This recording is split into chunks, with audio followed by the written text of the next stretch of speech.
Episode 67, Takdir. Tidak ada kata bahagia yang dirasakan oleh dua pasang suami istri yang baru saja sebulan menikah tanpa perayaan tersebut.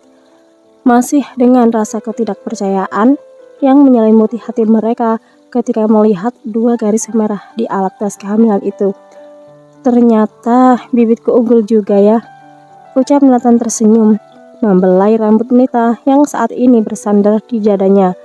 Nita mengeratkan pelukannya di tubuh sang suami, merasakan kebahagiaan yang begitu besar. Gimana gak unggul dan langsung jadi secepat ini? Kan minumnya vitamin dan jamu kuat terus, tiap hari bercocok tanam tanpa ada kata libur. Sungut Nita membuat suaminya tergelak. Nathan memang sangat rajin menjaga kesehatan dengan meminum suplemen atau vitamin. Tapi setelah menikah, dia menambahkan vitamin penambah stamina agar lebih keren lagi dan kuat berlama-lama menggagahi istrinya. Kalau sejak dulu kita udah melakukan apa yang selayaknya kita lakukan sebagai suami istri, aku yakin kita pasti udah memiliki dua anak yang lucu-lucu, ganteng kayak aku dan cantik kayak kamu, ucap Nathan. Nita mendongak, berusaha menatap wajah suaminya yang terlihat dari arah bawah. Rahang tegas yang ditumbuhi jambang tipis, bibir merah tipis, dan sedikit tebal di bagian bawah, serta hidung mancung ala-ala bule Turki, tidak besar dan tidak terlalu kecil. Memang kenarsisan suaminya ini adalah fakta, karena dia memang begitu tampan.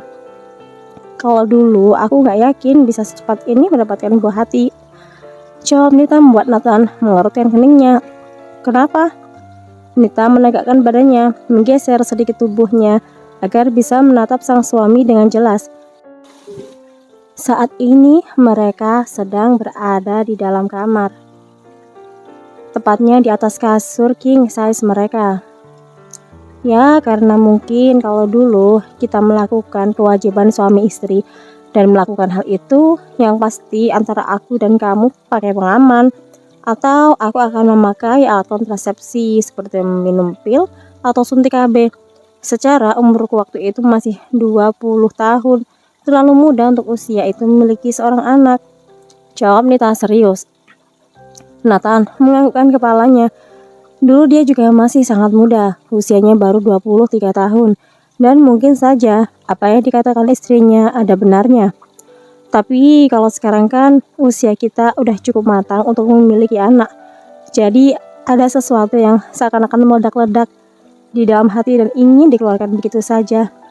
Calon baby kita pasti juga sangat senang karena kehadirannya sangat kita nanti. Lanjut Nita, sambil mengusap perutnya yang masih ramping. Nathan mencubit hidung lancip istrinya. Dia begitu gemas melihat tingkah laku Nita yang menurutnya benar-benar membuatnya ingin selalu mencolek, mencium ataupun memeluk istrinya itu. Besok kita ke rumah sakit ya. Kita periksa ke dokter Opgin, ujar Nathan, seakan melupakan bahwa Nita memang setiap hari pergi ke rumah sakit, kecuali tanggal merah atau pas dapat hari libur. Iya, aku juga udah bikin janji sama dokter Albian buat periksa besok jam 9, jawab Nita. Lagi-lagi Nathan mengerutkan keningnya. Kenapa dokter Albian? Apa nggak ada dokter kandungan yang bukan laki-laki? Nita menggeleng. Di rumah sakit medical center, sayangnya nggak ada dokter kandungan perempuan, jawab Nita, kemudian merebahkan kepalanya lagi ke dada sang suami. Terdengar helaan napas dari Nathan. Sebenarnya dia tidak suka kalau Nita diperiksa oleh dokter laki-laki, meskipun Nathan tahu kalau dokter kandungan pasti tidak akan berbuat mesum kepada pasiennya, tapi tetap saja tidak suka. Besok akhir pekan, Aris sama Rara ngajakin kita buat ketemu sama Mbak Novi. Katanya mereka mau nentuin desain undangan mana yang akan dipilih, ucap Nita memainkan kancing piama suaminya. Loh, yang mau bikin undangan pernikahan kan mereka. Kenapa kita dilibatkan? Kan kita juga harus bikin undangan untuk di resepsi pernikahan kita kan? Nathan menepuk jidatnya. Iya sayang, kenapa aku bisa lupa perihal undangan? Jawab Nathan tertawa kecil. Masa kita udah bikin acara meriah tapi gak ada yang datang? Karena kita gak undang siapa-siapa. Nita ikut tertawa. Nathan mendekatkan wajahnya ke arah sang istri, menarik dagu Nita, kemudian memagut bibir istrinya itu dengan lembut.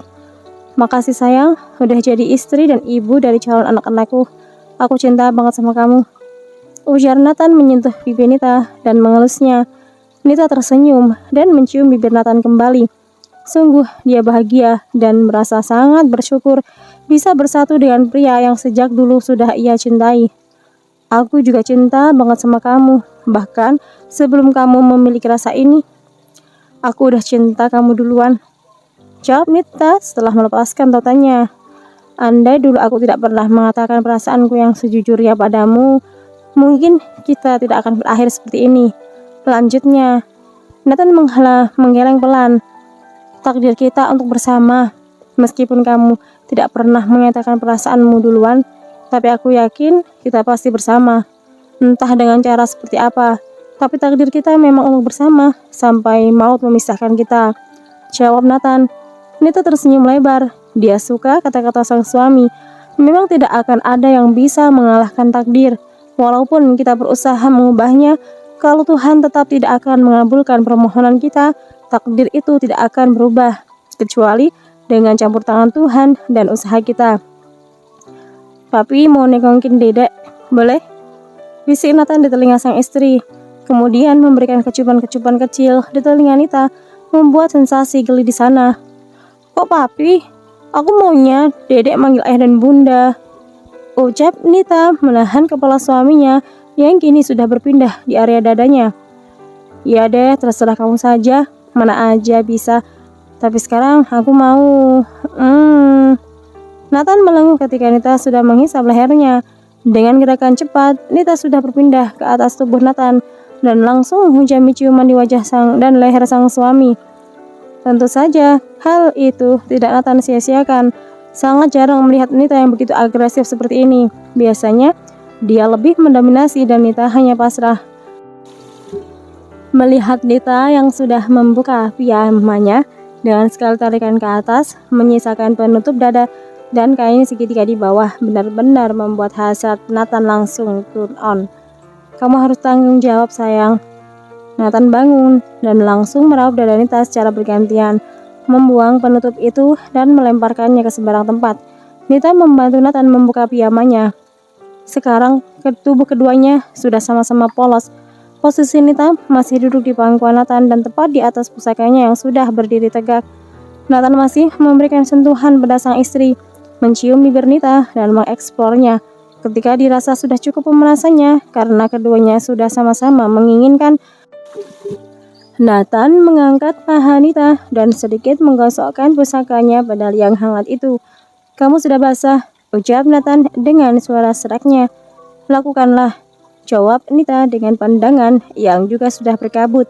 Dengan sekali hentakan, akhirnya pusaka itu lolos di liang hangat yang sempit itu.